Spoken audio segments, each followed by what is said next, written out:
Hello दोस्तों, आप सबका स्वागत है आपके अपने यूट्यूब चैनल गोल अचीवर्स में। और अभी ये जो हमारा है लेक्चर, ये वेव ऑप्टिक्स के मैंने आपको कुछ क्वेश्चंस प्रोवाइड करवाए थे, उनको मैं आपके साथ डिस्कस करूँगी। आई होप आप सबने वो कर लिए होंगे। अगर नहीं करे किसी ने तो प्लीज़ उनको ट्राई करिए और उसके बाद फिर आप लोग यहाँ पर आइए। ठीक है, ये इन टोटल पार्ट 8 है आपका वेव ऑप्टिक्स से रिलेटेड और अपना टोटल लेक्चर नंबर 38 है। तो चलिए अब हम क्वेश्चंस की तरफ मूव करते हैं। एक सेकेंड गाइस। तो सबसे पहले क्वेश्चन नंबर 1 देखिए, मैंने आपको वो प्रोवाइड करवा दी है जो शीट है, आप उसको एक बार खोल के बैठा करिए साथ में जब आप लेक्चर लेते हैं। अगर पॉसिबल है आपके लिए दोनों चीज़ें साइड बाय साइड खोल पाना, अगर आपके पास लैपटॉप और फ़ोन दोनों चीज़ें हैं तो you can do that thing. और अगर नहीं है तो आप फ़ोन में PDF खोल लीजिए, क्वेश्चन पढ़ लिया करिए, फिर वीडियो देख लिया करिए। That it will take time for you, but you know we can not do anything for this thing, for this situation. So you have to manage like this, guys. So the first question is, which of the following phenomena cannot be explained by the Huygens theory? अच्छा, इसके लिए आप लोगों को याद होगा मैंने आपको बताई थी एक हाइगन्स थ्योरी, बिल्कुल स्टार्टिंग ऑफ द चैप्टर में मैंने आपको वो टॉपिक पढ़ाया था। आप में से आई डोंट नो किसको याद है किसको याद नहीं है। और मैंने आपको बताया था कि हाइगन्स थ्योरी से हमें कुछ चीज़ें जो थी वो पता चलती थी और क्या क्या चीज़ें हाइगन्स थ्योरी से हमें एक्सप्लेन होती थी, मैं आपको वो बता देती हूँ दोबारा से। एक रिफ्लेक्शन हमें हाइगन्स थ्योरी से मिलता है, रिफ्रैक्शन के बारे में भी पता चलता है, interference,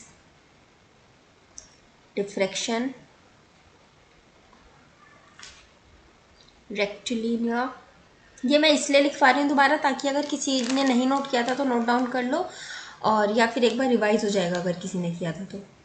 rectilinear, propagation of light, आज थोड़ा सा नॉइज आ रहा होगा आप लोग को guys, and velocity of light, velocity of light in rare medium, मतलब it's like kind of different thing. Basically आपको ये चीज़ें पता चलती हैं। एग्जाम पर्सपेक्टिव से आपको जो याद रखने के लिए इंपॉर्टेंट है वो है reflection, refraction, interference and diffraction. ये चार चीज़ें जो हैं आपको पता चलती हैं किससे, हाइगन्स प्रिंसिपल से। ठीक है, अब आप देख लीजिए इनके अलावा और क्या गिवन है आपको क्वेश्चन में। You have refraction, reflection, diffraction and polarization. देखिए, इससे हमें पोलराइजेशन नहीं पता चलता, तो आंसर हमारा कौन सा करेक्ट हो जाएगा, 4th, क्योंकि हमसे क्या पूछा है इसमें से क्या है जो हाइगन्स थ्योरी से डिफाइन नहीं होता, नॉट लिखा है, कैन नॉट। तो अब पोलराइजेशन जो है इस क्वेश्चन के हिसाब से करेक्ट आंसर हो जाएगा, that is option number 4। Second thing, Huygens principle is applicable to only light waves, only sound waves, only mechanical waves. अच्छा देखिए, अगर आपको rectilinear propagation of the light की बात करिए, यहाँ पर भी हमने लाइट की बात की है ज़्यादातर, लेकिन एक चीज़ अगर आपको याद होगी, मैं जब पढ़ा रही थी तब मैंने शायद डिस्कस किया था कि वो उसके पास मैकेनिकल प्रॉपर्टीज़ होती हैं। आई डोंट रिमेंबर एग्जैक्टली कि मैंने आपको ये पॉइंट नोट डाउन करवाया था कि नहीं करवाया था। उसके पास मैकेनिकल प्रॉपर्टीज़ होती हैं जिस उसमें वो ट्रैवल करता है। एंड आपका ये मतलब लाइट का तो आपका बहुत कॉमन एग्जांपल है, लाइट के बारे में तो पता ही है हमें, लेकिन ये आपका जो है हाइगन्स प्रिंसिपल वो साउंड वेव के लिए भी काम करता है। ये आपका साउंड वेव पे भी एप्लीकेबल है, ये आपका मैकेनिकल वेव्स पे भी एप्लीकेबल होता है, और लाइट वेव पे तो खैर है ही है। लाइट वेव का हमने इसलिए पढ़ा है डीप में क्योंकि हमारा चैप्टर उससे रिलेटेड था, तो हमने इसके बारे में थोड़ा ज़्यादा पढ़ लिया, इसलिए हमें इन दोनों के ऊपर डाउट आ जाता है। साउंड वेव और मैकेनिकल वेव भी हमारा हाइगन्स प्रिंसिपल जो है उस पर वैलिड होता है। Option number 4 is the correct. इसमें कुछ फैक्ट नहीं है, इट इज़ जस्ट अ, मतलब इसमें कुछ कॉन्सेप्ट नहीं है, जस्ट अ फैक्ट कि वो उस पर एप्लीकेबल है तो है, you can not do anything with that. Okay, now the next question, according to Huygens theory of secondary wavelets following can be explained. अच्छा, इसमें आपको क्या कहा गया है कि यही जो आपकी हाइगन्स की थ्योरी है सेकेंडरी वेवलेट की, डोंट गेट कंफ्यूज कि आपका ये सेकेंडरी वेवलेट टर्म दे दिया है तो इससे आप कंफ्यूज हो जाए, इसमें कुछ कंफ्यूज होने वाली बात नहीं है। ये बेसिकली आपकी हाइगन्स थ्योरी की ही बात कर रहा है। इसमें ये आपसे पूछ रहा है ये किस किस पे ये एप्लीकेबल है। तो पहला option, propagation of the light in the medium. देखिए, प्रोपगेशन पे तो वो डिपेंड करता ही है, रिफ्लेक्शन पे भी डिपेंड करता है। देखो, मैंने आपको बताया कि आपको ये चार जो है ना, reflection, refraction, interference and diffraction, ये 4 याद रखना इंपॉर्टेंट है। बाकी आपके फिर ऑप्शन इस तरह से डिज़ाइन होंगे कि आप बाकी कर लोगे। बाकी हमें पता ही है यार, देखो हमने इतना बड़ा चैप्टर पढ़ लिया पूरा, तो ऑब्वियस सी बात है प्रोपेगेशन ऑफ लाइट की तो बात करेगा ही करेगा वो। खैर अगर हमें ये ऑप्शन नहीं पता होता, प्रोपेगेशन ऑफ लाइट वाला ऑप्शन नहीं पता होता, option number A, then we know कि वो हमारा रिफ्लेक्शन ऑफ लाइट पे डिपेंड करता है एंड रिफ्लेक्शन पे। अब ये 2 ऑप्शन सही हैं, तो अकॉर्डिंग टू द ऑप्शंस हमारा ऑप्शन नंबर 4 करेक्ट हो जाएगा। All of the above are the correct. ठीक है, तो क्या ऑप्शन करेक्ट होगा इसमें? All of the above. देखो हाइगन्स प्रिंसिपल के ना बहुत कुछ न्यूमेरिकल तो आना नहीं है, इससे यही बेसिक थ्योरीज आती है, तो just keep in mind these small things. Okay, that's why I make sure that आपने हर एक चीज़ अलग अलग नोट डाउन की है कि इस थ्योरी से हमें क्या पता चलता है, इस थ्योरी से हमें क्या पता चलता है, because each and every part of the chapter is important, and especially when we talk about the theories, then we don't have numerical from that, so the formula doesn't work there here. Now you have to keep in mind the small points of the theory. So the next question, Huygens theory of secondary waves can be used to find, again the same question आपसे पूछा जा रहा है कि जो Huygens की theory है secondary wavelength की वो क्या फाइंड करने के लिए यूज होती है। इसमें मैंने आपको बताया था कि हमारा ये वेवलेट्स के बारे में बताता है और इससे हमारा वेव फ्रंट पता चलता है। सबसे इंपॉर्टेंट चीज़ जो मैंने आपको इस थ्योरी की बताई थी वो यही बताई थी कि इससे हमारा जो रिजल्टेंट निकल के आता है वो ये है कि इससे हमें वेव फ्रंट के बारे में पता चलता है, तभी तो हम सेकेंडरी वेवलेट बनाते हैं। ठीक है, अगर आपने नोट डाउन किया होगा ना जो मैंने बोला था, जो मैंने लिखवाया था, तो यू विल फाइंड आउट कि इसमें हमें ये एक बहुत इंपॉर्टेंट चीज़, मैंने एक लाइन लिखवाया था, particles vibrating in the same phase is known as the wave front. ठीक है, तो आपका करेक्ट ऑप्शन हो जाएगा option number 3। Option number 3 is the correct option. ठीक है, क्वेश्चन नंबर इज 4। ठीक है, now move to the question number 5। ठीक है, the question number 5, the main drawback of the Huygens theory. अब हाइगन्स थ्योरी का आपको ड्रॉबैक बताना है। क्या है? Failure experimentation of rectilinear propagation of light. ये तो नहीं है, फेलियर नहीं है, रेक्टिलिनियर प्रोपेगेशन तो करवा दिया था। प्रोपेगेशन के बारे में तो हमें पढ़ा है ना, भी मैंने आपको पॉइंट्स लिखवाए थे, वहाँ लिखवाया भी था रेक्टिलिनियर प्रोपेगेशन होता है। ठीक है, उसके बाद है failure of secondary, failure of explanation of the spectrum of white light. देखो वाइट लाइट के बारे में भी उसने एक्सप्लेन कर दिया था, मैंने आपको ये वाला पूरा बताया था उस वक्त अच्छे से कि वेव फ्रंट बनता है हमारा विगॉर के हिसाब से, कौन सा ऊपर जाता है कौन सा नीचे जाता है, ये सारा बहुत अच्छी तरह से हाइगन्स का जो था पूरा थ्योरी, उसमें हाइगन्स ने एक्सप्लेन किया था। फोटो इलेक्ट्रिक इफेक्ट भी इसी से हमें पता चलता है हाइगन्स से। ठीक है, एक सेकेंड,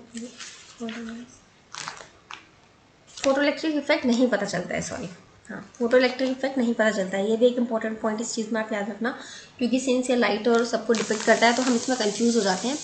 ये एक पॉइंट थोड़ा क्वेश्चन से अलग हटके है, पर बता देती हूँ। Huygens theory does not explain, जहाँ वो लिखे है ना आपने रिफ्लेक्शन रिफ्रैक्शन वगैरह, वहीं पर हाईलाइट करके लिख लो कि does not explain polarization and photo electric effect. ये इंपॉर्टेंट चीज़ है, पता है, ये पूछ सकता है। ठीक है, okay, so now we are move to the again to the question number 5। हमारा रेक्टिलिनियर प्रोपेगेशन पता चलता है, वाइट लाइट भी पता चलता है, failure to explain, Newton's ring के बारे में भी इससे एक्सप्लेन हो जाता है। ठीक है, now the next question, verification of the ether medium. Okay, Huygens principle is verification of the ether medium को वेरीफाई करने में फेल हो गया था, ये ऑप्शन करेक्ट है। और ईथर मीडियम के बारे में मैंने आपको पढ़ाया था रिलेटिविटी वाले चैप्टर में कि ये एक हाइपोथेटिकल मीडियम अज्यूम कर लिया था कि इस तरह का मीडियम है और बाकी सब कुछ इसके रिलेटिविटी में चलता है, हालांकि वो था ही नहीं, वो एग्जिस्ट ही नहीं करता था ईथर का मीडियम, तो ऑब्वियस सी बात है इसको वेरीफाई भी नहीं कर पाया हाइगन्स का प्रिंसिपल, तो this is the correct option. Question number 6, इसका आंसर नंबर 4 करेक्ट है इसका। Question number 6, light has a wave nature because. अच्छा, अब इसका आंसर तो आप लोग बता ही देंगे, बहुत इजी है, the light travel in a straight line. ठीक है, ये वाला, ये बात सही है कि light travel in a straight line, लेकिन ये इसका रीज़न नहीं है कि वो हमारा वेव का जो नेचर है ना, मतलब लाइट आपका स्ट्रेट लाइन में ट्रैवल करता है, ये बात बिल्कुल सही है, लेकिन ये इस चीज़ का रीज़न नहीं है कि वो हमारा वेव नेचर रखता है। ठीक है, light exhibit the phenomena of reflection and refraction, ये वाली बात भी बिल्कुल सही है, लेकिन ये इस चीज़ का लॉजिक नहीं है कि वो हमारा वेव नेचर है, क्योंकि अगर आप एक बॉल को, सपोज बॉल को फेंकते हो और ये इस दीवार पर लगती है, तो ये रिफ्लेक्ट हो जाएगी वापस, रिफ्लेक्ट भी हो सकती है और ये रिफ्लेक्ट भी हो सकती है, इस तरफ जा सकती है मूव करके। Light exhibit the phenomena of interference, हाँ ये वाले इफेक्ट एक हो सकता है। और क्या, light exhibits the phenomena of photo electric effect. देखिए फोटो इलेक्ट्रिक इफेक्ट करता है लाइट भी, लेकिन वो उस चीज़ को किसी भी तरह से जस्टिफाई नहीं करता, लेकिन इंटरफेरेंस को जस्टिफाई करता है। क्यों? क्योंकि अगर सपोज हमारी एक वेव ये जा रही है और एक वेव ये जा रही है, अगर ये दोनों एक दूसरे में मिक्स हो रही हैं, इंटरफेरेंस हो रहा है, तभी इसका मतलब है ना कि ये वेव है। अब सपोज है कि पार्टिकल है, ये पार्टिकल ऐसे जा रहा है, ये पार्टिकल ऐसे जा रहा है, ये आपस में मान लीजिए कोलाइड कर भी जाते हैं, तो भी ये पार्टिकल तो यही पार्टिकल रहा और ये पार्टिकल यही पार्टिकल रहा। हालांकि वेव आपस में कोलाइड होकर एक दूसरे में मर्ज हो जाती हैं और उसके हिसाब से उसका एम्पलीट्यूड और बाकी सारी प्रॉपर्टीज़ चेंज हो जाती हैं। तो इंटरफेरेंस शो करता है कि आपकी लाइट जो है वो एक वेव है।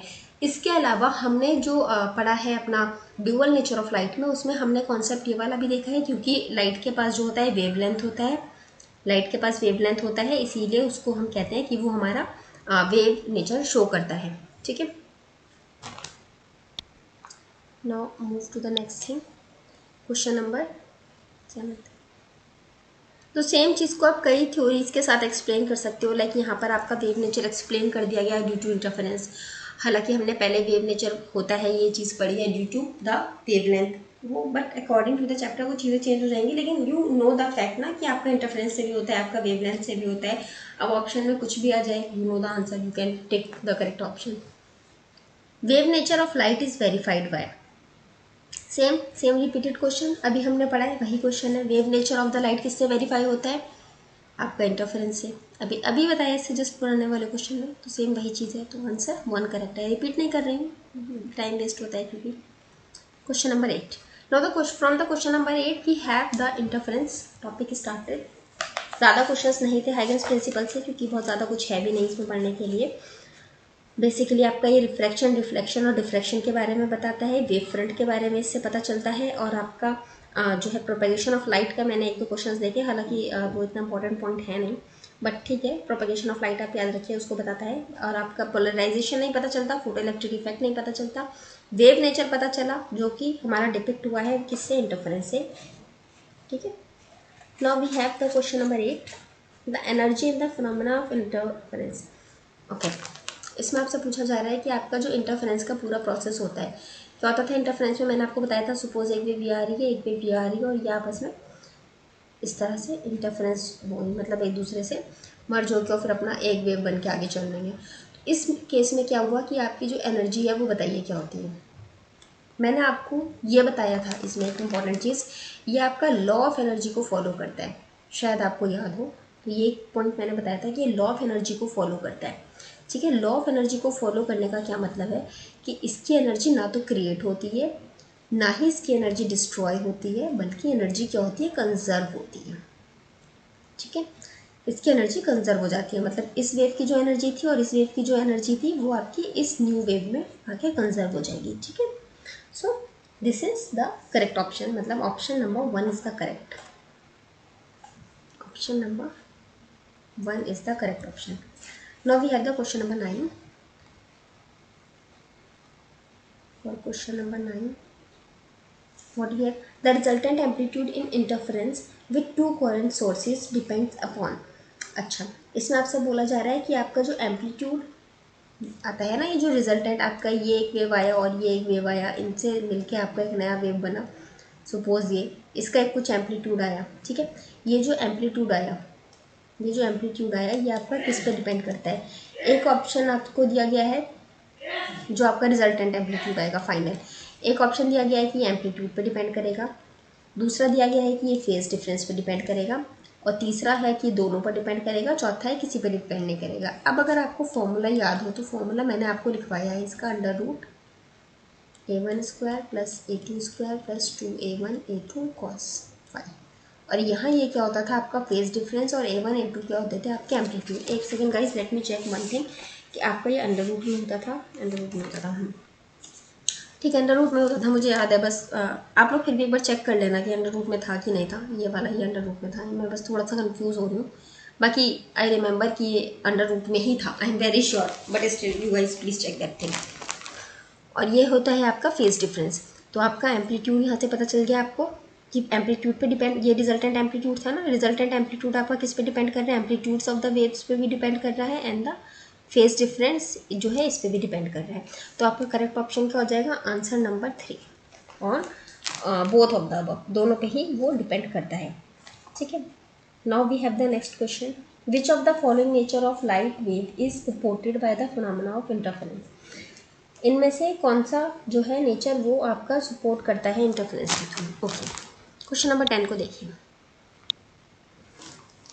अब इस क्वेश्चन नंबर 10 को पढ़ लिया आपने और पढ़ के याद करके बताइए, मैंने पूरे चैप्टर में कहीं भी इस चीज़ का जिक्र किया इंटरफेरेंस से रिलेट करके, लॉन्गिट्यूडनल वेव या ट्रांसवर्स वेव का जिक्र किया है पूरे चैप्टर में? कहीं भी किसी भी पॉइंट पे मैंने इंटरफेरेंस को रिलेट किया है लॉन्गिट्यूडनल या फिर ट्रांसवर्स वेव से? बताइए कौन सी वेव से रिलेट किया है? मैंने किसी से भी रिलेट नहीं किया, क्योंकि भाई इंटरफेरेंस इन पे डिपेंड ही नहीं करता, इससे कोई फर्क ही नहीं पड़ता इन नेचर्स पे। Interference is completely different thing, longitudinal wave is different wave, transverse is different wave. और इंटरफेरेंस अगर कोई भी वेव है वो इंटरफेरेंस कर रही हैं, अगर उनकी सारी कंडीशंस जो हैं जितनी भी वो फिजिकल कंडीशंस में मिलती हैं, तो वो अगर इंटरफेरेंस कर जाती हैं तो it doesn't depend on the longitudinal wave और ट्रांसफर वेव और anything like that, it is completely independent from these facts. So option number 4 is correct. ठीक है, so this is the correct option. Now we have the question number 11. अच्छा guys, एक चीज़ मुझे को और बताना, मुझे पूछना था, मैंने आपको मैथ्स में डिफरेंशियल इक्वेशन के कुछ प्रैक्टिस नोट्स या कुछ प्रोवाइड करवाए हैं या नहीं करवाए हैं? ऐसे तो मैं ग्रुप में भी चेक कर सकती हूँ, पता लग जाएगा मुझे वहाँ से भी, लेकिन थोड़ा सा ना टाइम नहीं मिल पाता तो हो नहीं पाता कभी कभी check. No we have question number 11, एक सेकंड वेट कीजिएगा, इस पास 1 सेकंड का टाइम। क्वेश्चन नंबर 11 में आपसे क्या कहा गया है कि दो वेव्स हैं, ठीक है, 1 सेकंड, इट्स वर्किंग ना, या दो वेव्स हैं, the distinct pattern of the आपकी दो वेव्स हैं, तो आपसे पूछा गया है कि अगर इनका जो पैटर्न बनता है, आपकी जो स्क्रीन पे पैटर्न बनता है, ये अलग अलग हमें ऑब्जर्व हो, इस वेव का अलग पता चले, इसका अलग पता चले, इसका अलग, इस मतलब जितने जो भी पैटर्न्स बने आपके इन दोनों वेव्स की वजह से, वो हमें अलग अलग डिस्टिंक्टली पता चले। तो इसके लिए इनकी इंटेंसिटी किस रेशियो में होनी चाहिए? ठीक है, so for such thing that the intensity for such conditions, देखो भाई, अगर आप सपोज आपकी वेव 1 की इंटेंसिटी आप बढ़ा देते हो सेकंड के कंपैरिजन में, तो 1 वाली ओवरलैप कर जाएगी सेकंड वाली को, तो आपका 1 वाला ज़्यादा आपका दिखेगा और 2 वाला उसमें कहीं मिक्सअप हो जाएगा। सिमिलरली अगर आपने 2 की इंटेंसिटी बढ़ा दी तो आपका सेकंड वाला ज़्यादा दिखेगा और फर्स्ट कहीं उसमें मर्ज हो जाएगा। इसीलिए क्या ज़रूरी है, इन दोनों की इंटेंसिटीज़ को हम बिल्कुल बराबर लेवल पर रखें, इक्वल लेवल पर, तभी ये दोनों अपना अपना जो है एग्जिस्टेंस लेके सर्वाइव कर पाएंगी और अलग अलग क्लियरली डिफाइन हो पाएंगी। नॉर्मल आप इसको प्रैक्टिकल लाइफ से कंपेयर करके देखो ना, जो ज़्यादा ताकतवर होगा वो कम ताकतवर को दबा देगा। तो अगर दोनों को बराबर तरीके से सर्वाइव करना है अपनी अलग इंडिविजुअलिटी लेके, तो दोनों को बराबर ताकतवर होना पड़ेगा। तो सिमिलरली दोनों वेव्स को बराबर होना पड़ेगा, that means the ratio should be in 1:1 ratio. Okay, so got that question. Now move to the next question, question number 12। तो ये वाला जो टाइम होता है गाइस ना 8 या 9 के around, that is difficult to record the lecture in this time slot ना। So the next question, the phase difference of the corresponding path difference of x। अच्छा, आपसे अब इसमें क्या पूछा गया है, आपसे क्वेश्चन में पूछा है फेज डिफरेंस कब, जब आपको पाथ डिफरेंस गिवन है, कितना गिवन है, पाथ डिफरेंस गिवन है आपको x। तो मैंने आपको जो फॉर्मूला लिखवाया था उसमें मैंने आपको क्या लिखवाया था, phase difference divided by 2 equals to path difference divided by lambda. So here you can put the values। phase difference को हम phi से डिनोट करते हैं, del phi से। so del phi या phi, हमने सिर्फ phi पढ़ा है तो हम phi रहने देते हैं, ठीक है। phase difference is phi divided by 2 equals to path difference कितना है x, तो x by lambda। तो यहाँ से हमारा कितना आ जाएगा, phi equals to 2 x by lambda, ठीक है। So this is the relation. बाकी ऑप्शन से आप चेक कर लो, ऑप्शन नंबर 1 करेक्ट है, एंड इसके प्रीवियस वाले में ऑप्शन नंबर 3 करेक्ट था। एक सेकेंड, अब now we have next question, the question number 13। I know guys पीछे से नॉइज आ रहा होगा क्योंकि रात में या तो रिकॉर्ड करो लेक्चर 12 बजे के बाद, फिर वो बहुत लेट हो जाता है और आप लोग देखते भी नहीं है फिर लेक्चर को ना, तो फिर कोई यूज़फुल है नहीं उतना लेट रिकॉर्ड करने का। तो जिस दिन मुझे टाइम मिलता है मैं सोचती हूँ जल्दी रिकॉर्ड कर लेती हूँ, बट वही है पीछे से नॉइज़ तो आता ही है।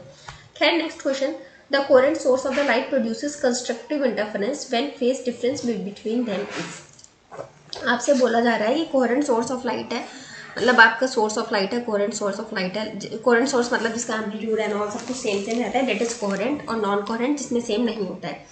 तो कोहेरेंट सोर्स है आपका, और इसकी वजह से आपका जो है प्रोड्यूस हो रहा है कैसा, कंस्ट्रक्टिव इंटरफेरेंस।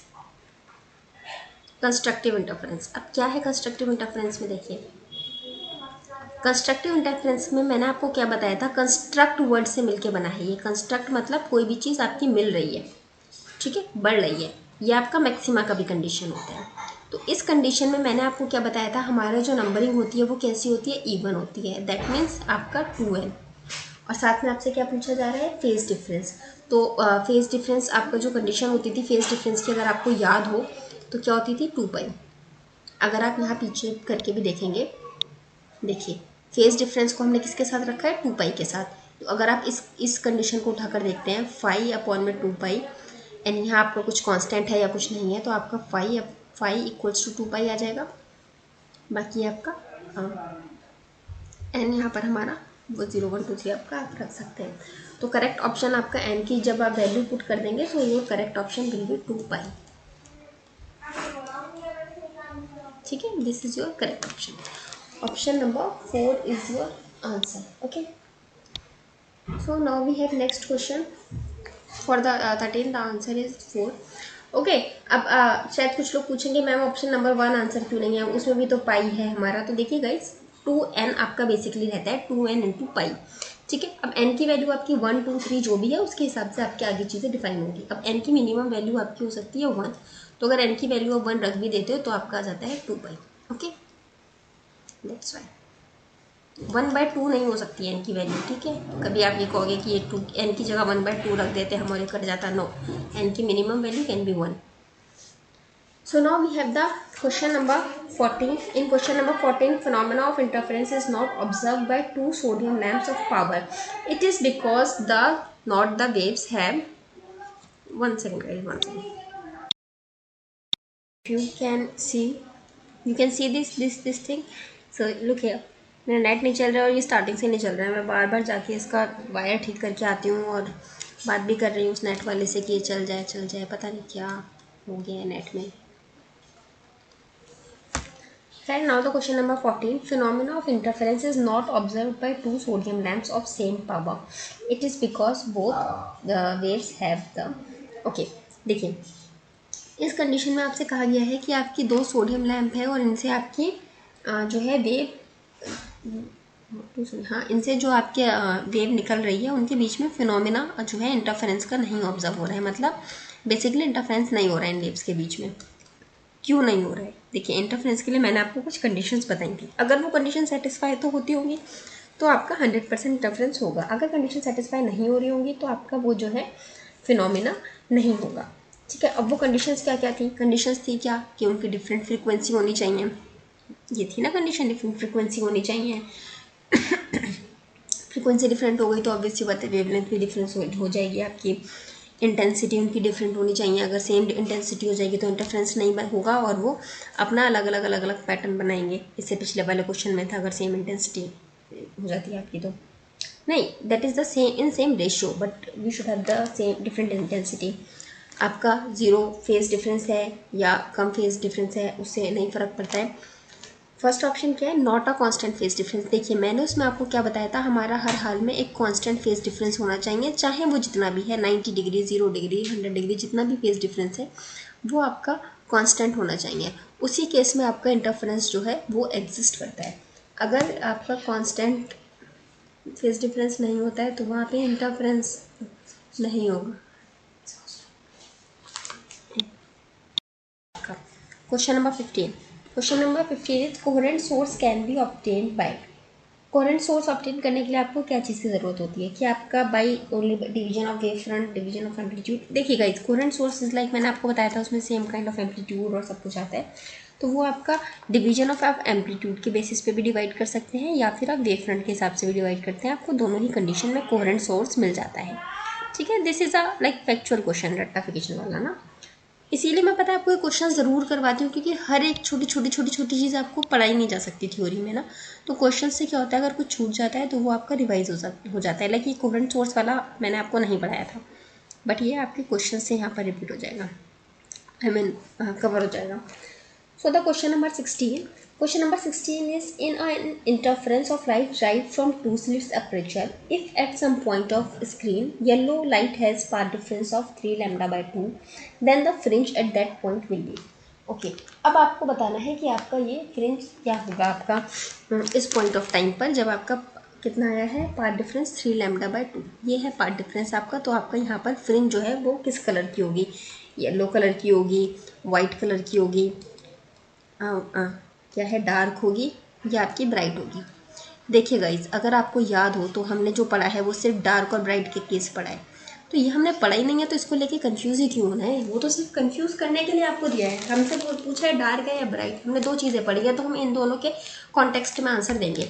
तो हमारा डार्क है या ब्राइट है ये हमें कैसे पता चलेगा, इसके लिए मैंने आपको फॉर्मूला बताया था। ब्राइट के लिए क्या फॉर्मूला होता था हमारा, अगर आप लोगों में से किसी को याद हो तो 2n लैम्डा बाय 2 होता था, if any of you do remember the formula. ठीक है, और हमारा ये जो दूसरा वाला डार्क वाला केस होता था इसका होता था 2n minus 1 by lambda by 2। इसका ये 2 कैंसिल हो जाता था, लास्ट में ये n लैम्डा रह जाता था। ये हमारा इसका होता था क्या बोलते हैं डार्क फ्रिंज का। तो आप ये देख लीजिए 3 लैम्डा बाय 2 जो है ये आपका किस कंडीशन में सेटिस्फाई होगा। अब अगर आप देखिएगा इस कंडीशन को देखते हैं, ठीक है, तो इस कंडीशन के हिसाब से अगर आप चलते हैं तो आप n की वैल्यू मैंने आपको बताई, आप रख सकते हैं 1 2 3 4, आप इसी तरह के नंबर रख सकते हैं। आप 1/2 नहीं रख सकते, 3/2 नहीं रख सकते। तो अगर आप 1 2 3 4 इस तरह के नंबर लिखते हैं तो कभी भी इससे आपका 3 लैम्डा बाय 2 एग्जिस्ट कर सकता है, नहीं करेगा। इससे आएगा, इससे आपका आएगा 3 लैम्डा 2 लैम्डा 5 लैम्डा, इस तरह के टर्म्स आएंगे। ठीक है, अगर चलिए हम ये सोच लेते हैं एग्जाम में आप नहीं सोच पाए उतना, एकदम से दिमाग में नहीं क्लिक कर पाता है, तो हम क्या करेंगे, हम n की जगह वैल्यू पुट करके देख लेते हैं। आप पहले यहाँ n की जगह 1 पुट करके देखिए, n लैम्डा के केस में 1 पुट करते हैं तो आपका आ जाएगा लैम्डा। 2 पुट किया अगर आपने तो आपका आ जाएगा 2 लैम्डा। 3 पुट किया तो क्या आ जाएगा 3 लैम्डा। 5 पुट किया तो क्या आ जाएगा 5 लैम्डा। अब 3/2 कितना हो जाएगा हमारा 1.5 होता है। तो देखिए ये तो हमारा आगे निकल गया ना, तो अब ये तो नहीं जा सकता, हम इधर पुट करके देखते हैं। बल्कि हालांकि हमें 2 में ही पता लग जाता, लेकिन वो मैंने आपको फॉर रेफरेंस आपको 1-2 ज़्यादा लिखवा दिया ताकि एग्जाम में क्वेश्चन आए तो आप कर पाएँ। अब हम यहाँ पुट करके देखते हैं, n की जगह पहले हम 1 पुट करते हैं, तो हमारा क्या आ जाएगा 2 × 1 - 1 डिवाइडेड बाय 2 लैम्डा। इसको सॉल्व करेंगे तो हमारा कितना आ जाएगा लैम्डा बाय 2।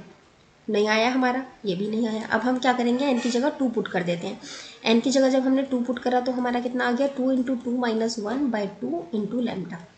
अब इसको जब आपने किया सॉल्व तो कितना आ जाएगा आपका 3/2 × लैम्डा। अब हमारा ये आ गया, और ये हमारा किस फॉर्मूले से आया 2n - 1 लैम्डा बाय 2, इस फॉर्मूले से आया। ये फॉर्मूला आपका किस चीज़ का है, ये फॉर्मूला है आपका डार्क फ्रिंज का। तो आपका करेक्ट ऑप्शन क्या हो जाएगा, option number 3 is the correct, मतलब ऑप्शन नंबर सी मैंने लिए हैं, option number 3 is the correct, that is the dark fringe. अब इसको आपको देखने में लग रहा है कि हाय मैम ऐसा आ जाएगा तो इतना टाइम लगेगा, कैसे करेंगे सॉल्व, तो ऐसा कुछ नहीं होगा, एग्जाम में इतना टाइम नहीं लगेगा आपको सॉल्व करने में। उसका रीज़न ये है कि अभी आपको फर्स्ट टाइम बताया है, आप एग्जाम में करेंगे तो कई बार प्रैक्टिस कर चुके होंगे, इसी क्वेश्चन को आप कई बार देख चुके होंगे इन वीडियोस को। और कम से कम ये जो क्वेश्चन आंसर वाली वीडियोस है ना, इन वीडियोस को तो प्लीज़ आई रिक्वेस्ट यू 2-3 बार ज़रूर देख लेना गाइज, ठीक है। छोरी के अगर नहीं भी देखोगे ना तो चल जाएगा, क्योंकि मैं ये जो क्वेश्चंस करवाती हूँ ना यही इतना आपको एक एक कॉन्सेप्ट लेके बताती है करवाती हूँ कि आपका अच्छे से क्लियर हो जाए। चलिए अगला क्वेश्चन देखते हैं, question number 17। 2 beams of the light have intensity I and 4I। सबसे पहले हम लिख लेते हैं मैं गिवन क्या क्या है। मैंने आपको बताया ना, अगर थोड़ा बड़ा क्वेश्चन दिखे तो आप लिख लो आपको क्या क्या गिवन है। 2 इंटेंसिटी है, एक है I की और एक है 4I की, ठीक है। इनका इंटरफेयर होता है to produce a fringe pattern on a screen. The phase difference between the beam is π/2 at point A and 2π and कितना है आपका 2π एट पॉइंट बी। मतलब एक पॉइंट है ए, यहाँ पर आपका जो फेज डिफरेंस रहता है वो है π/2, और एक पॉइंट है बी, यहाँ पर आपका फेज डिफरेंस कितना रहता है 2π। ठीक है, then find out the difference between the resultant intensities of A and B. तो पॉइंट ए पे जब आपको इंटरफ्रेंस हुआ है उस वक्त आपकी जो रिजल्टेंट इंटेंसिटी आई है उसमें, और जो पॉइंट बी पर आपका रहा है उसमें जो रिजल्टेंट इंटेंसिटी आई है, उन दोनों के बीच में डिफरेंस क्या है। बेसिकली आपसे पूछा जा रहा है IR डैश माइनस IR कितना है। ठीक है, इसके लिए पहले आपको IR डैश और IR पता होना चाहिए।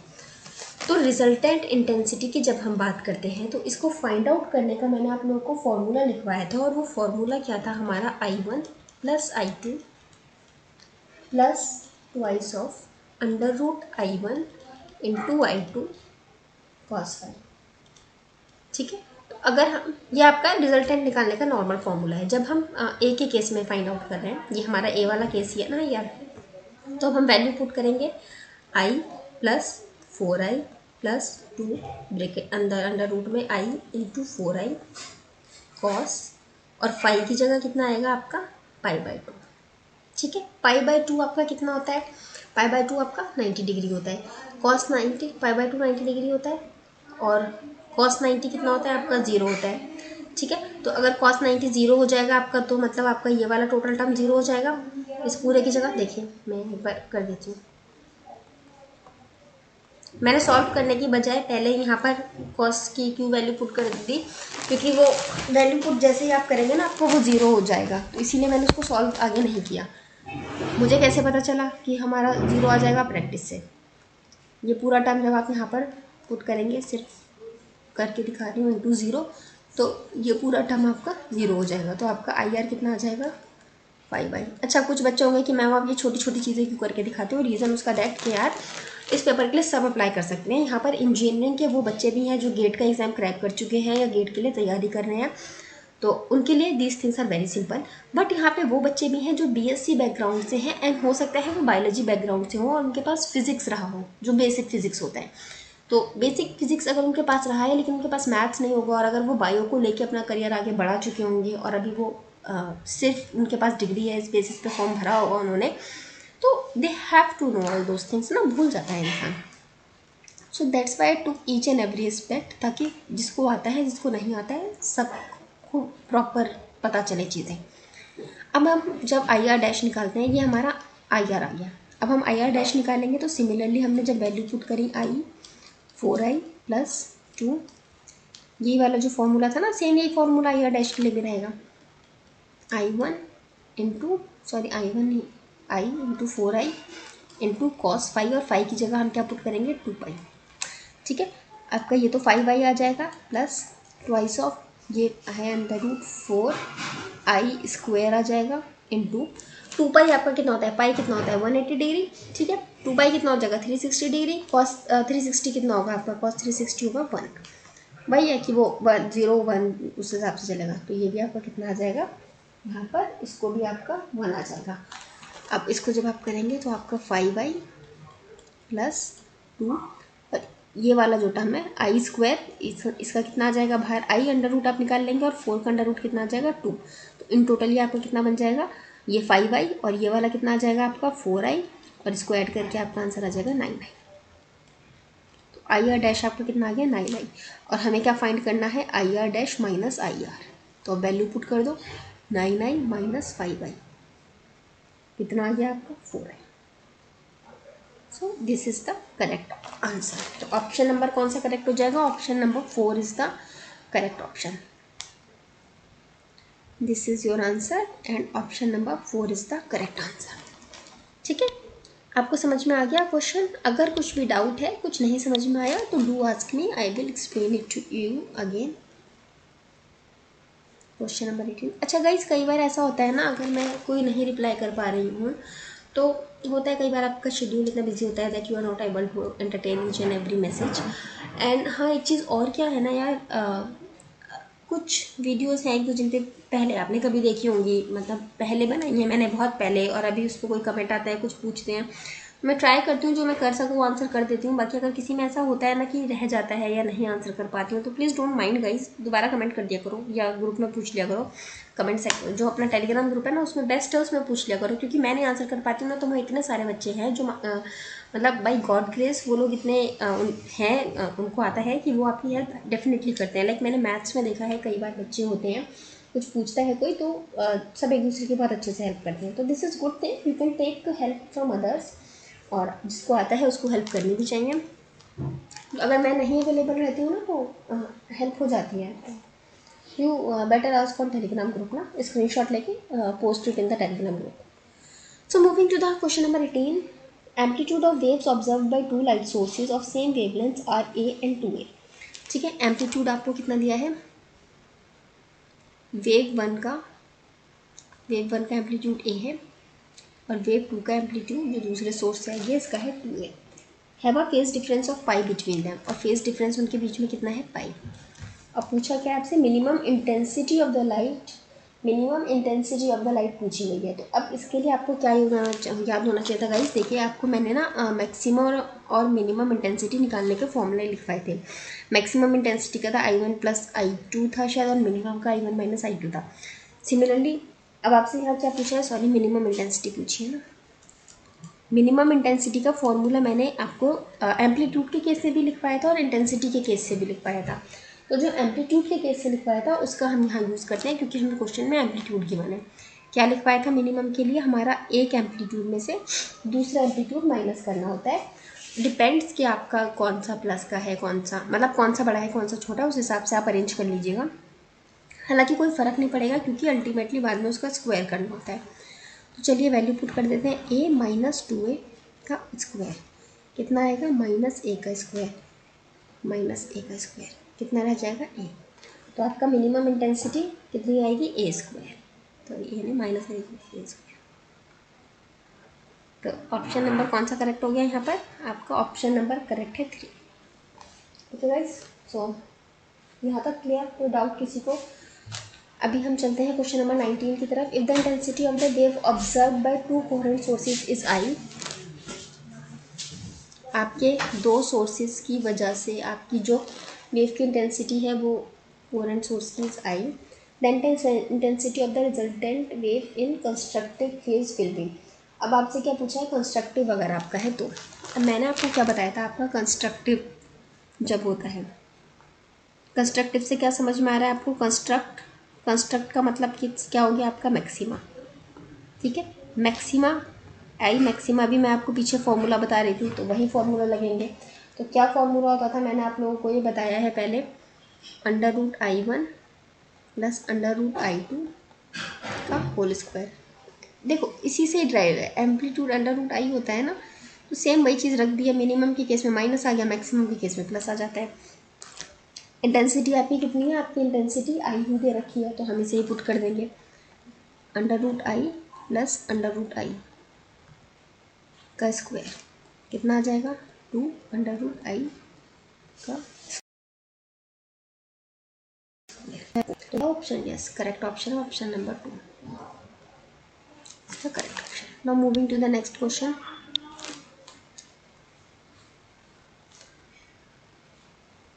Question number 20. If intensity of each of the two waves I and they have the phase difference of 120, find when the waves are superimposed the resultant intensity। अच्छा, इसमें अब आपको क्या पूछा जा रहा है, इसमें पूछा जा रहा है रिजल्टेंट इंटेंसिटी। कहा क्या जा रहा है, आपकी वेव है I1 जो है I की, वही सेम जैसे पहले था, दो वेव्स हैं, दोनों की इंटेंसिटी आई है, दूसरी की इंटेंसिटी भी आई है। ठीक है, और आपका जो फेज डिफरेंस है फाई वो कितना है, 120 डिग्री, और आपको क्या निकालना है, रिजल्टेंट इंटेंसिटी। तो रिजल्टेंट इंटेंसिटी निकालने का फॉर्मूला मैंने अभी जस्ट आपको पिछले क्वेश्चन में भी लिखवाया था, सेम वही क्वेश्चन रहेगा, I1 + I2 + twice of I1। तो गाइस अब इसके बाद आएगा 2 √I1 I2 cos phi। Now put the values, I + twice of I, sorry I1 √I, and what is the cos phi, cos phi is 120 degree। so what you can do, this is the 2I plus ये under root multiply होकर आई आ जाएगा, तो 2I और cos 120 degree. cos 120 degree की value आपको पता होनी चाहिए। तो cos 120 डिग्री की वैल्यू कितनी होती है? अगर आपको नहीं पता है cos 120 डिग्री की वैल्यू, तो आप यहाँ पर कुछ 90 प्लस थीटा वाला जो कॉन्सेप्ट होता है ना, आप उसको लगा के भी कर सकते हो। तो 90 प्लस थीटा ये कितना हो जाएगा? 90 प्लस थीटा आ जाएगा आपका कितना? 30 डिग्री निकल जाएगा ना। तो लेकिन होता क्या है, cos 90 प्लस थीटा या 90 माइनस थीटा करके आप जब लिखते हैं तो वो साइन थीटा में कन्वर्ट हो जाता है। तो आपका फिर ये इस तरह से आप जब इसको करेंगे पूरा सॉल्व, तो आपका फाइनली यहाँ पर आ जाएगा cos π/3। cos π/3 नहीं आएगा यार, I think I am going wrong here. हाँ, cos π/3 होगा, cos π/6 आएगा ना। यहाँ पे cos 90 प्लस थीटा आप करेंगे इक्वल्स टू 120 डिग्री है, तो थीटा की वैल्यू आपकी 30 डिग्री आ जाएगी। आपको साइन में जाने की जरूरत भी नहीं है, सिंपल नहीं से पता लग जाएगा। तो ये π/6 आ जाएगा आपका, और फिर जब इसको वैल्यू पुट करेंगे 2y plus 2i of 5, and since ये 120 डिग्री था, तो ये आपका लाइक आपको ये वाला याद होगा ना, क्वाड्रेंट्स जो होता था, first quadrant, second quadrant, third fourth quadrant. तो 120 डिग्री आपका कहाँ आता है? आपका सेकंड क्वाड्रेंट में आता है। सेकंड होता है तो आपका कितना आ जाएगा? -1/2। अब आप कैंसिल कर देंगे, फाइनली आपका आंसर आ जाएगा आई से, क्योंकि ये माइनस आई हो जाएगा, तो आप सब्ट्रैक्ट कर देंगे, तो finally you will left with only 1 I. So I is the answer. तो करेक्ट ऑप्शन इज 1। ठीक है, so now moving to the next question.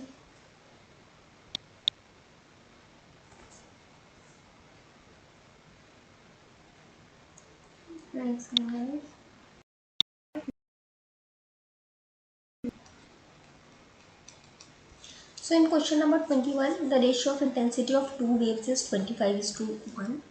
क्या है आपका? इंटेंसिटी I1 और I2 है, और इसका आपको क्या दिया है? रेशियो 25:1। इसका मतलब यू कैन से कि I1 अगर कहीं आएगा तो आप उसकी जगह 25 लिख सकते हो, और I2 अगर क्वेश्चन में यूज होगा तो उसकी जगह 1 पुट कर सकते हैं। आपसे क्या पूछा है? Ratio of the maximum intensity upon में मिनिमम इंटेंसिटी।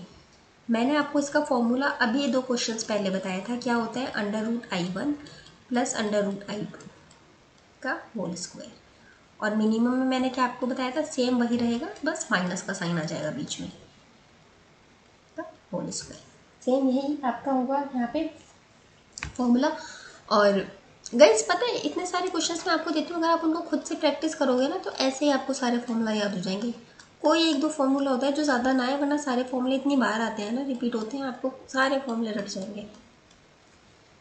अब आप इसको अंडर रूट लेंगे तो ये कितना आ जाएगा? 5 + 1, और नीचे आ जाएगा 5 - 1 और होल स्क्वायर। ये कितना आएगा? 6 का स्क्वायर 36, और नीचे कितना आएगा? 4 का स्क्वायर 16। 36:16 आ गया। अब आप इसको चाहे तो कट भी कर सकते हैं, तो कितना आ जाएगा? नीचे 4 ऊपर 9, finally you get 9:4। I max is to I minimum आपका कितना आएगा? 9:4। Okay, so next question number 20। Question number 22. The intensity of two wave is 2 and 3 unit. The average intensity of the light in the overlapping region. अब आपसे क्या पूछा है? Average intensity पूछी है। ठीक है, so when they talk about the average intensity, तो गाइस हाँ, अगर आपको याद होगा तो मैंने एवरेज इंटेंसिटी का फॉर्मूला भी आपको लिखवाया था, और मैंने बोला भी था कि ये आपसे पूछ सकता है, इस तरह के क्वेश्चन कई बार पूछ लेता है। पता नहीं मैंने आपको ये लिखवाया था नहीं लिखवाया था। ये वाला फॉर्मूला था I maximum plus I minimum divided by 2। लेकिन ये आई मैक्सिमम और आई मिनिमम है। अगर आपको सिर्फ इंटेंसिटी I1 और I2 दिया है, इंटेंसिटी I1 I2 दिया है, तो वहाँ फॉर्मूला क्या हो जाता था? I1 + I2। ठीक है, और अगर आपको एम्पलीट्यूड गिवन होता था तो फॉर्मूला होता था A1² + A2²। ठीक है, तो सिंस हमें इंटेंसिटी गिवन है, एक है 2 एक है 3, तो हम ये वाला फॉर्मूला यूज़ करेंगे। तो सिंपल से इसमें I1 + I2 करना है, तो 2 + 3 कर दो, आंसर कितना आ जाएगा? 5। बच्चे क्या करते हैं ना, आई एवरेज देखते हैं, और यहाँ पर सिर्फ ये एवरेज टर्म उनको ध्यान में रहता है, और जो उन्होंने हमेशा से फॉर्मूला पढ़ा हुआ है कि जितना भी आपके टर्म्स हैं उनका टोटल, उनका सम अपॉन में टोटल, और अगर टोटल नहीं है तो डिवाइड बाय 2 कर देते हैं फॉर इन केस ऑफ 2। ठीक है, अपॉन में मतलब नंबर ऑफ टर्म्स लिखते हैं, सम अपॉन में नंबर ऑफ टर्म्स। तो बच्चे ये गलती कर देते हैं और इसका आंसर 2.5 लगा के आते हैं, और वही ऑप्शन फर्स्ट होता है। ठीक है, इस क्वेश्चन में भी ऑप्शन फर्स्ट वही है, लेकिन करेक्ट ऑप्शन क्या है 3, क्योंकि हमसे आई मैक्स और आई मिनिमम नहीं दिया। आई एवरेज का केस कब होता है, जब आपको आई मैक्सिमम और आई मिनिमम दिया है। देखो सपोज ये एक लाइन है, यहाँ पर एक चीज़ की मैक्सिमम वैल्यू है, यहाँ मिनिमम वैल्यू है, तो एवरेज हमारा कहाँ लेंगे, हम सेंटर में लेंगे। तो एवरेज सेंटर में लेने के लिए हमें पता होना चाहिए हमारी मैक्सिमम और मिनिमम वैल्यू। अब सपोज हमें एक इंटेंसिटी पता है जो यहाँ है और एक इंटेंसिटी यहाँ है, तो इन दोनों का अगर हम एवरेज निकालते हैं तो वो हमारा यहाँ आएगा ना कहीं पर। ठीक है, तो इसीलिए एवरेज हमारा अगर लेना है हमें तो मैक्सिमम और मिनिमम वैल्यू पता होनी चाहिए, तब हमारा ये फॉर्मूला लगता है। अब बाकी सिंस हम आई मैक्स की वैल्यू पुट करके और आई मिनिमम की वैल्यू पुट करके हम जब कैलकुलेट कर तो थोड़ा सॉल्व करके हमें ये फॉर्मूला भी मिल जाता है और इससे हम यहाँ पर पहुँच जाते हैं। ठीक है, this is the thing how they right the formula.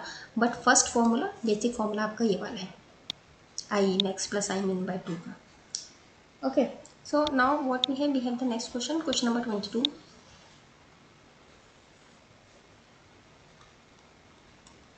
Question number 22 the intense, अच्छा 22 तो हमने जस्ट अभी किया। क्वेश्चन नंबर 22 का करेक्ट ऑप्शन है 3, दैट इज आंसर इज 5।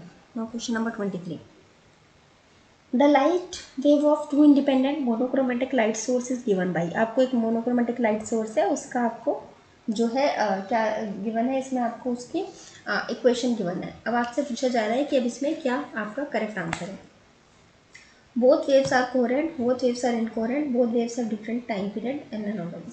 देखिए आपको दो वेव्स गिवन है, y1 equals to 2 sine omega T minus K X, और दूसरी y2 क्या गिवन है आपको 3 कॉस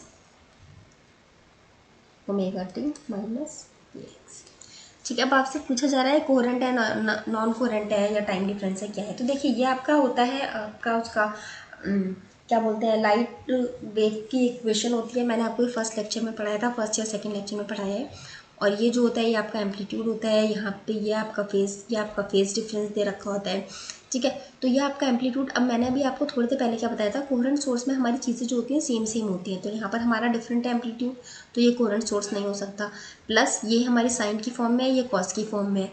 हमारा एंगल सेम है, अगर हमारा एंगल भी अलग होता तो फिर अलग चीज़ हो जाती, लेकिन सिंस हमारा एंगल सेम है। अब ये इस तरह से लिखा है, मान लीजिए अगर आपको omega T minus K x जो है ये 30 डिग्री है। ठीक है, तो आपका कॉस 30 डिग्री लिखा है और साइन 30 डिग्री लिखा है, तो दोनों अलग अलग चीज़ें हो गई ना। तो इसका मतलब कॉस में आपका जो टर्म चलेगा वो आपका ऐसे चलेगा वेव, और साइन की वेव आपकी ऐसे चलेगी। ठीक है, यहाँ नीचे से शुरू होगी, तो आपकी वेव भी अलग अलग तरह की हो गई। तो आपका ये दोनों सिमिलर नहीं हुए आपस में, तो ये अगेन आपका जब सिमिलर नहीं है तो कोहेरेंट नहीं हो सकता। तो इसका करेक्ट ऑप्शन क्या हो जाएगा आपका, बोथ वेव्स आर इनकोहेरेंट। कैसी हैं दोनों नेचर में एक दूसरे के, इनकोहेरेंट है। करेक्ट ऑप्शन क्या होगा, option number 2 is the correct option. Okay, now the question, the phenomena of interference is shown only by. अब आपसे पूछा जा रहा है कि फिनोमेना ऑफ इंटरफेरेंस जो है, जो हमें इंटरफेरेंस वाला जो अभी आपका पूरा पड़ा है, ये आपका किसके से शो होता है। By longitudinal mechanical waves only, transverse mechanical waves only, electromagnetic waves only.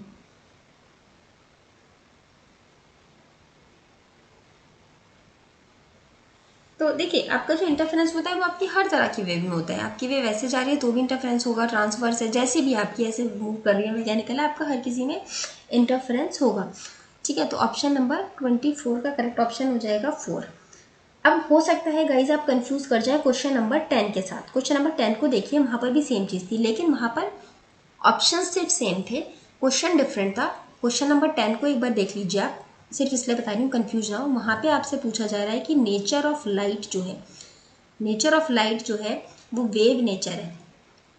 इस चीज़ का पता हमें कौन से उससे सपोर्ट होता है, मतलब कौन से इसमें से मेथड है जिससे पता चलता है, लॉन्गिट्यूडनल या ट्रांसवर्स, इस तरह की कोई चीज़ नहीं होती है। लाइट ऑफ वेव नेचर हमारा इंटरफेरेंस से पता चलता है, या आपका वेवलेंथ वाले कॉन्सेप्ट से पता चलता है। ठीक है, बाकी कौन कौन सी वेव आपकी इंटरफेरेंस कर सकती हैं, तो वो आपकी मैकेनिकल वेव्स भी कर सकती हैं, लॉन्गिट्यूडनल वेव्स भी कर सकती हैं, ट्रांसवर्स वेव भी कर सकती हैं आपकी। और इसी तरह की एक चीज़ शायद हमने इस तरह का क्वेश्चन पहले भी किया था जिसमें 2-3 ऑप्शन और थे। मैकेनिकल वेव्स का मुझे याद आ रहा है, उसमें ऑप्शन था, पता नहीं कहाँ गया वो क्वेश्चन। खैर, इसका करेक्ट ऑप्शन आपका क्या आ जाएगा, 24 का। Now question number 25। Thank you guys, almost time.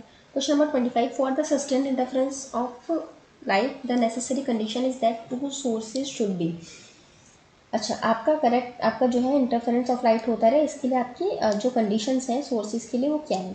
Have constant phase difference, ये हमने पढ़ा था, याद होगा, मैंने आपको 3-4 चीज़ें अभी थोड़ी देर पहले 2 क्वेश्चन पहले करवाया है कि आपका सेम फ्रिक्वेंसी मतलब डिफरेंट फ्रिक्वेंसी हो रहता है तो डिफरेंट वेवलेंथ हो गया, लेकिन आपका सेम मतलब सेम नहीं, कांस्टेंट फेज डिफरेंस है।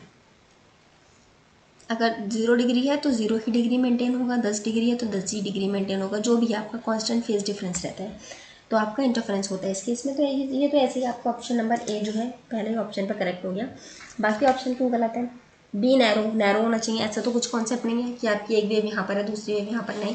हमने देखा था रिफ्लेक्शन के केस में ऐसे ऐसे रिफ्लेक्ट होती थी, वो कहीं पर भी जाके कॉन्फ्लिक्ट कर सकती थी। Close to each other same by meaning, ऐसा कुछ नहीं है। हाँ ठीक है, अगर ऐसा है तो होता है, पास पास दोनों वेव जा रही हैं, सपोज एक यहाँ जा रही है एक यहाँ जा रही है, लेकिन ये कांस्टेंट अगर इनका फेज डिफरेंस नहीं है तो ये एक दूसरे के साथ इंटरफेरेंस नहीं करेंगे।